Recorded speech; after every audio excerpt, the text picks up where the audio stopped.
오늘 주시는 하나님의 말씀은 이사야 51장 9절에서부터 16절까지 말씀입니다. 제가 15절과 16절 읽도록 하겠습니다. 나는 내 하나님 여호와라. 바다를 휘저어서 그 물결을 뒤흔들게 하는 자이니 그의 이름은 만군의 여호와니라. 내가 내 말을 내 입에 두고 내 손그늘로 너를 덮었나니 이는 내가 하늘을 펴며 땅의 기초를 정하며 시온에게 이르기를 너는 내 백성이라 말하기 위함이니라. 아멘. 오늘 우리가 함께 살펴보려고 하는 말씀에서는 이사야 선지자의 간구로 말씀이 시작되고 있습니다. 이사야 선지자는 과거 홍해 사건, 출애굽 당시의 홍해 사건을 떠올리면서 하나님께서 시온에게 구원의 능력을 베풀어 주옵소서 이렇게 간구하고 있습니다. 9절을 보시면 여호와의 팔이여 깨소서 깨소서 능력을 베푸소서, 여호와께서 깨어 일어나셔서 시온에게 구원의 능력을 베풀어 달라고 간구하는 것입니다. 계속해서 9절 후반부를 보시면 옛날 예시대에 깨신 것 같이 하소서. 여기 옛날 예시대가 바로 출애굽 당시를 가리키고 홍해 사건을 일으키셨던 때를 가리키는 것입니다. 그래서 9절 후반부에 라합을 점이시고 용을 찌르신 이가 어찌 주가 아니시며, 10절 바다를 넓고 깊은 물을 말리시고 바다 깊은 곳에 길을 내어 구속받은 자들을 건너게 하신 이가 어찌 주가 아니시니까.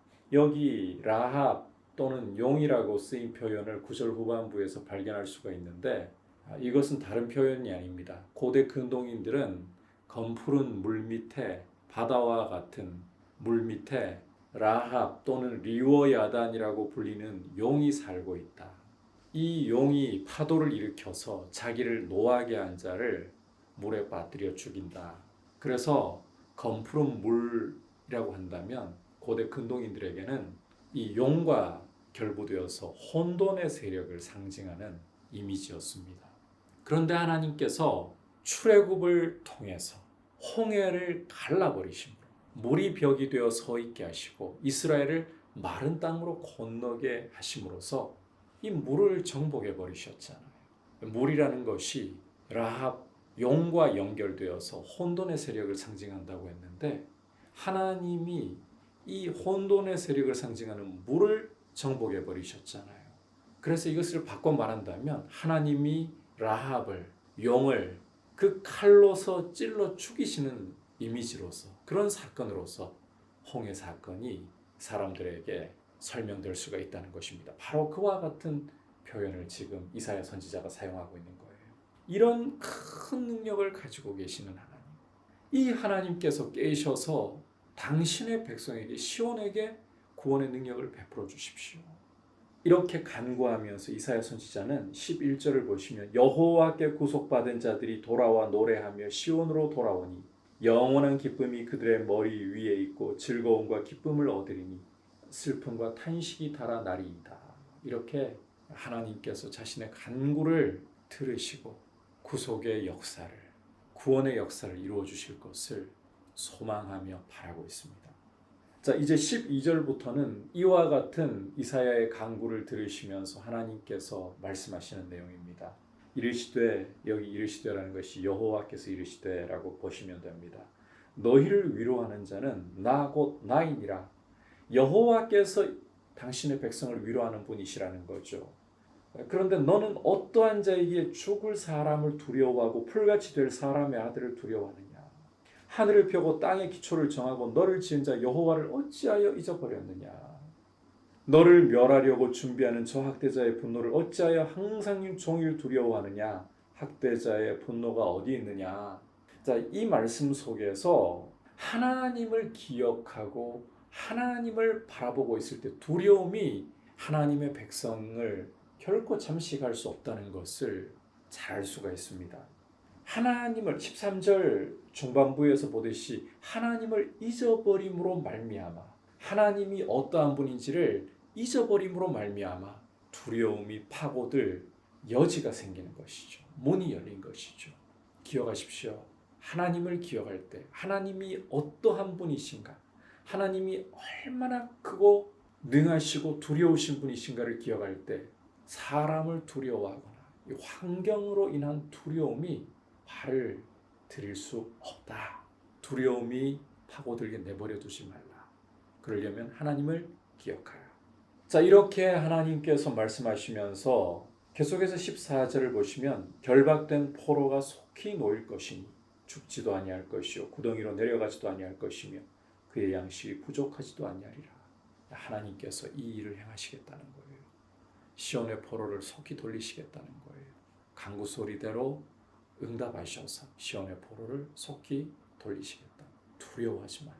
나를 잊어버리지 말고 나를 기억하라. 내가 누구인가를 기억하라. 내가 시온의 포로를 속히 돌릴 것이다.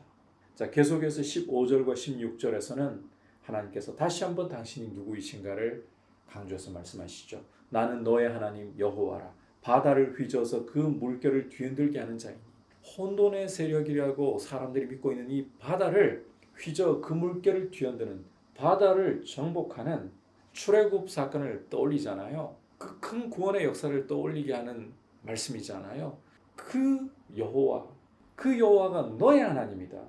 내가 내 말을 내 입에, 여기 16절에 너라고 하는 사람은 문맥으로 보았을 때 여호와의 종을 가리키는 것 같습니다. 내가 내 말을 내 입에, 여호와의 종의 입에 두고 내 손그늘로 너를, 여호와의 종을 덮었나니. 자, 이렇게 하시는 목적이 무엇이냐? 이는 내가 하늘을 펴며 땅의 기초를 정하며 시온에게 이르기를 너는 내 백성이라 말하기 위함이니라. 여호와의 종을 이렇게 하나님께서 세우시고 이렇게 하나님께서 보호하신 이유는 바로 시온을 구속하시기 위함이다.